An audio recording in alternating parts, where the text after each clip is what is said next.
ಬನ್ನಿ, Basava creation Kannada YouTube ಚಾನೆಲ್ಗೆ ನಿಮ್ಮೆಲ್ಲರಿಗೂ ಸ್ವಾಗತ. ಇದು ನನ್ನ ಮೊದಲನೇ ವಿಡಿಯೋ. ಈ ರೀತಿ ತುಂಬಾ ವಿಡಿಯೋ ಮಾಡಬೇಕು ಅನ್ನೋ ಹಂಬಲದಲ್ಲಿದ್ದೀನಿ. ನಿಮ್ ಪ್ರೋತ್ಸಾಹ ಬೇಡ್ತಾ ಇದ್ದೀನಿ. ನೀವು ಮಾಡ್ಬೇಕಾಗಿರೋದಿಷ್ಟೇ, ನನ್ನ ಯೂಟ್ಯೂಬ್ ಚಾನೆಲ್ ಸಬ್ಸ್ಕ್ರೈಬ್ ಮಾಡಿ ಹಾಗೂ ಬೆಲ್ ಬಟನ್ ಪ್ರೆಸ್ ಮಾಡಿ, ಲೈಕ್ ಮತ್ತೆ ಶೇರ್ ಮಾಡಿ. ನನ್ನ ಮೊದಲನೇ ವಿಡಿಯೋದಲ್ಲಿ ಇಂಟರ್ನ್ಯಾಷನಲ್ ಸ್ಪೇಸ್ ಸ್ಟೇಷನ್ ಅಂದ್ರೆ ಬಾಹ್ಯಾಕಾಶ ನಿಲ್ದಾಣ, ಸುನೀತಾ ವಿಲಿಯಮ್ಸ್ ಅವರು ಮೊನ್ನೆ ಬಾಹ್ಯಾಕಾಶ ನಿಲ್ದಾಣದಿಂದ ಕ್ಷೇಮವಾಗಿ ಭೂಮಿಗೆ ತಲುಪಿದ್ದಾರೆ. ಇಂಟರ್ನ್ಯಾಷನಲ್ ಸ್ಪೇಸ್ ಸ್ಟೇಷನ್ ನ ಸ್ಥಾಪನೆ ಮಾಡಿರೋ ಉದ್ದೇಶ ಏನು, ಅದರಿಂದ ನಮ್ಗಾಗೋ ಅನುಕೂಲಗಳೇನು, ಇದ್ರ ಬಗ್ಗೆ ತಿಳ್ಕೊಳ್ಳೋಣ. ಇಂಟರ್ನ್ಯಾಷನಲ್ ಸ್ಪೇಸ್ ಸೆಂಟರ್ ಅಂದ್ರೆ ಬಾಹ್ಯಾಕಾಶ ಸಂಶೋಧನೆ ನಡೆಸೋಕೆ ಭೂಮಿಯಿಂದ ಸುಮಾರು 400 ಕಿಲೋಮೀಟರ್ ದೂರದಲ್ಲಿ ನಿರ್ಮಿಸಲಾದ ಒಂದು ನೌಕೆ.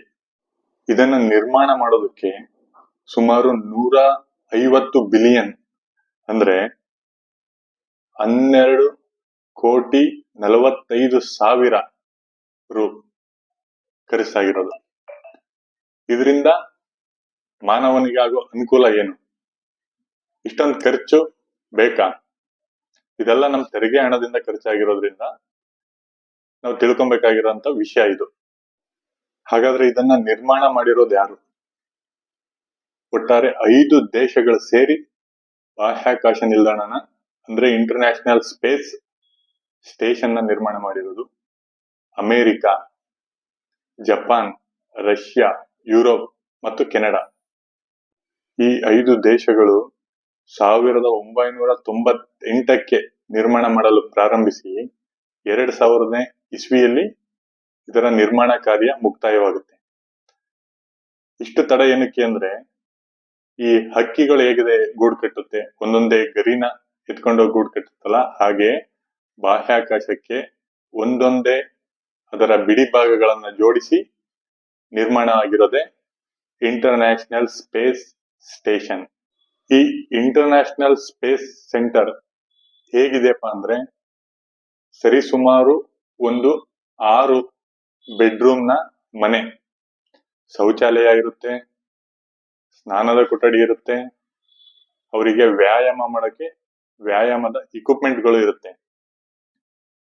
ಈ ರೀತಿ ಸ್ಪೇಸ್ ಸೆಂಟರ್ ನ ನಿರ್ಮಾಣ ಮಾಡಿದ್ದಾರೆ. ಸುನೀತಾ ವಿಲಿಯಮ್ಸ್ ಸ್ಪೇಸ್ ಸೆಂಟರ್ಗೆ ಹೋಗೋದಕ್ಕಿಂತ ಮುಂಚೆನೆ ಮೊದಲನೇದಾಗಿ 2006ರಲ್ಲೇ 14 ಜನ ಗಗನಯಾತ್ರಿಗಳು ಹೋಗಿ ಬರ್ತಾರೆ. ಅದಾದ ನಂತರ 2012ರಲ್ಲಿ 32 ಜನ ಗಗನಯಾತ್ರಿಗಳು 127 ದಿನಗಳ ಕಾಲ ಆ ಸ್ಪೇಸ್ ಸೆಂಟರ್ ನಲ್ಲಿ ಕಾಲ ಕಳೀತಾರೆ, ಅಲ್ಲಿ ಪ್ರಯೋಗನ ನಡೆಸ್ತಾರೆ.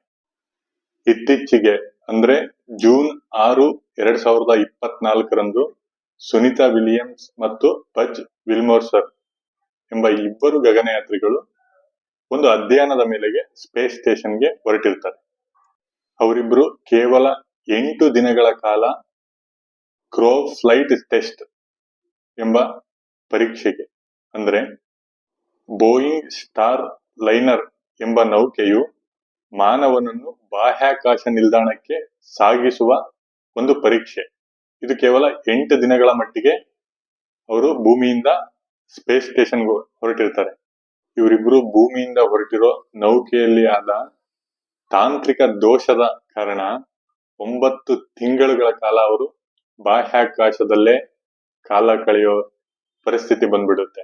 9 ತಿಂಗಳ ನಂತರ ಇನ್ನೊಂದು ನೌಕೆಯಲ್ಲಿ ಅವರ ಸಹೋದ್ಯೋಗಿಗಳು ಹೋಗಿ, ಅಂದ್ರೆ ಮಾರ್ಚ್ 19, 2025ರಂದು ಅವರನ್ನ ಕ್ಷೇಮವಾಗಿ ಭೂಮಿಗೆ ಕರ್ಕೊಂಡು ಬರ್ತಾರೆ.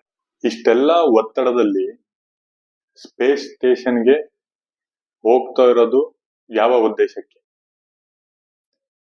ಇದನ್ನ ತಿಳ್ಕೊಳ್ಳೋಣ. ಮತ್ತು ಇದರಿಂದ ಮನುಷ್ಯನಿಗೆ ಹಾಗೂ ಭೂಮಿಗೆ ಆಗುವ ಉಪಯೋಗಗಳು ಒಂದೊಂದಾಗಿ ಹೇಳ್ತಾ ಹೋಗ್ತೀನಿ. ಮೊದಲನೇದು ವೈಜ್ಞಾನಿಕ ಸಂಶೋಧನೆ, ಅಂದ್ರೆ ಗುರುತ್ವಾಕರ್ಷಣೆ ಕೊರತೆಯಿಂದ ವಸ್ತುಗಳು ಮತ್ತು ಮಾನವನ ಹೇಗೆ ಪ್ರತಿಕ್ರಿಯಿಸ್ತಾರೆ ಅನ್ನೋ ಸಂಶೋಧನೆಯನ್ನ ನಡೆಸ್ತಾರೆ. ನಿಮ್ಮೆಲ್ಲರಿಗೂ ಗೊತ್ತಿರೋ ಹಾಗೆ ಭೂಮಿಗೆ ಗುರುತ್ವಾಕರ್ಷಣೆ ಬಲ ಇದೆ.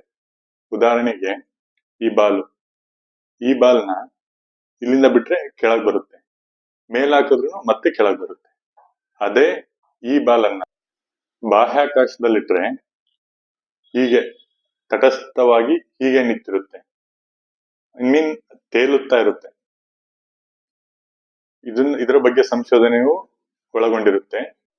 ಔಷಧಿ ಮತ್ತು ವಿಜ್ಞಾನ ಅಂದ್ರೆ ಕ್ಯಾನ್ಸರ್ ಇನ್ನಿತರ ಕಾಯಿಲೆಯ ಚಿಕಿತ್ಸೆ ಬಗ್ಗೆ ಅನ್ವೇಷಣೆ ಮಾಡೋದಕ್ಕೂ ಸ್ಪೇಸ್ ಸ್ಟೇಷನ್ಗೆ ಹೋಗ್ತಾರೆ. ಹೊಸ ತಂತ್ರಜ್ಞಾನಗಳ ಅಭಿವೃದ್ಧಿಗೆ ಹಾಗೂ ಬಾಹ್ಯಾಕಾಶ ನೌಕೆಗಳ ತಂತ್ರಜ್ಞಾನ ಮತ್ತೆ ವೈದ್ಯಕೀಯ ಕ್ಷೇತ್ರಗಳಲ್ಲಿ ಇನ್ನೂ ಅಭಿವೃದ್ಧಿ ಪಡಿಸಲು ಅಲ್ಲಿ ಹೋಗಿ ಅನ್ವೇಷಣೆ ನಡೆಸ್ತಾರೆ. ಮುಖ್ಯವಾಗಿ ಗ್ರಹಗಳ ಪರಿಶೋಧನೆ ಅಂದ್ರೆ ಭವಿಷ್ಯದಲ್ಲಿ ಮಂಗಳ ಮತ್ತು ಇನ್ನಿತರ ಗ್ರಹಗಳಲ್ಲಿ ಮಾನವನ ಕಾರ್ಯಾಚರಣೆಗಳ ಬಗ್ಗೆ ತಯಾರಿ, ಅಲ್ಲಿನ ವಾತಾವರಣಗಳ ಬಗ್ಗೆ ಕಂಡುಹಿಡಿಯೋದು, ಈ ತರ ಕಾರ್ಯಗಳನ್ನು ಬಾಹ್ಯಾಕಾಶದಲ್ಲಿ ಇದರ ಬಗ್ಗೆನೂ ಅಧ್ಯಯನ ಮಾಡ್ತಾರೆ. ಜಾಗತಿಕ ಸಂಯೋಗ ಅಂದ್ರೆ ಇದೆಲ್ಲದನ್ನು ಬೇರೆ ಬೇರೆ ದೇಶದ ವಿಜ್ಞಾನಿಗಳು ಇಂಜಿನಿಯರ್ಗಳು ಕೂಡಿ ಮಾಡೋದ್ರಿಂದ ದೇಶಗಳ ನಡುವೆ ಸಂಯೋಗನೂ ಇದರಿಂದ ಹೆಲ್ಪ್ ಆಗುತ್ತೆ. ಪ್ರಮುಖವಾದ ಒಂದು ಸಂಶೋಧನೆ ಏನಂದ್ರೆ ಭೂಮಿಯ ಮೇಲಿನ ಜೀವನಕ್ಕೆ ಪ್ರಯೋಜನ. ಸ್ಪೇಸ್ ಸ್ಟೇಷನ್ ಅಲ್ಲಿ ನಡೆಸೋ ಸಂಶೋಧನೆಯಿಂದ ಹವಾಮಾನ ಬದಲಾವಣೆ, ಜಾಗತಿಕ ವೈಪರೀತ್ಯ, ನೈಸರ್ಗಿಕ ವಿಕೋಪಗಳು ಮತ್ತು ಬಾಹ್ಯಾಕಾಶದಲ್ಲಿ ಗಿಡಗಳನ್ನು ಬೆಳೆಸುವುದು, ಅಲ್ಲಿ ಆಹಾರ ಸಂಪನ್ಮೂಲಗಳ ಉತ್ಪಾದನೆ, ಇದ್ರ ಬಗ್ಗೆನೆಲ್ಲಾನು ಸಂಶೋಧನೆ ನಡೆಸ್ತಾರೆ. ನಾವು ದಿನನಿತ್ಯ ಬಳಸೋ ಸ್ಮಾರ್ಟ್ ಫೋನ್ಗಳೆಲ್ಲಾನು ಕೂಡ ಬಾಹ್ಯಾಕಾಶದ ವ್ಯವಸ್ಥೆಯ ಮೇಲೇನೆ ಅವಲಂಬಿತವಾಗಿರುತ್ತೆ. ಇನ್ನು ಹೇಳ್ತಾ ಹೋದ್ರೆ ತುಂಬಾ, ಇವಾಗ ಇಷ್ಟೊಂದು ಖರ್ಚು ಏನಕ್ಕೆ ಅನ್ನೋದ್ರೆ ಒಂದು ಐಡಿಯಾ ಬಂದಿರ್ಬೋದು, ಅದರಿಂದ ಭೂಮಿಗೇನು ಉಪಯೋಗ, ಮನುಷ್ಯನಿಗೇನು ಉಪಯೋಗ ಮತ್ತು ಭೂಮಿಯ ಮೇಲೆ ಜೀವನವನ್ನು ಇನ್ನಷ್ಟು ಸುಧಾರಿಸಲು ಇದು ಮುಖ್ಯವಾಗಿ ಅಲ್ಲಿ ಸಂಶೋಧನೆ ನಡೆಸುವುದು ಅವಶ್ಯಕ. ನನ್ನ ಮೊದಲ ವಿಡಿಯೋ ಹೇಗೆ ಮೂಡಿ ಬಂದಿದೆ, ಇದರಲ್ಲಿ ಆಗಿರ್ತಕ್ಕಂಥ ತಪ್ಪುಗಳು ಏನೇನಿದೆ ಅದನ್ನೆಲ್ಲಾನು ಮುಂದಿನ ವಿಡಿಯೋದಲ್ಲಿ ತಿದ್ಕೊಂಡು ಇನ್ನಷ್ಟು ನಿಮ್ಗೆ ಇಷ್ಟ ಆಗಿರೋ ರೀತಿ ವಿಡಿಯೋ ಮಾಡೋದಕ್ಕೆ ಪ್ರಯತ್ನ ಪಡ್ತೀನಿ. ಇದಕ್ಕೆ ಬೇಕಾಗಿರೋದು ನಿಮ್ಮ ಸಹಕಾರ, ನಿಮ್ಮ ಬೆಂಬಲ. ದಯವಿಟ್ಟು ಎಲ್ಲರೂ ಸಬ್ಸ್ಕ್ರೈಬ್ ಮಾಡಿ, ನಿಮ್ಮ ಸ್ನೇಹಿತರಿಗೆ ಶೇರ್ ಮಾಡಿ, ಬೆಲ್ ಐಕನ್ ಪ್ರೆಸ್ ಮಾಡಿ. ಧನ್ಯವಾದಗಳು.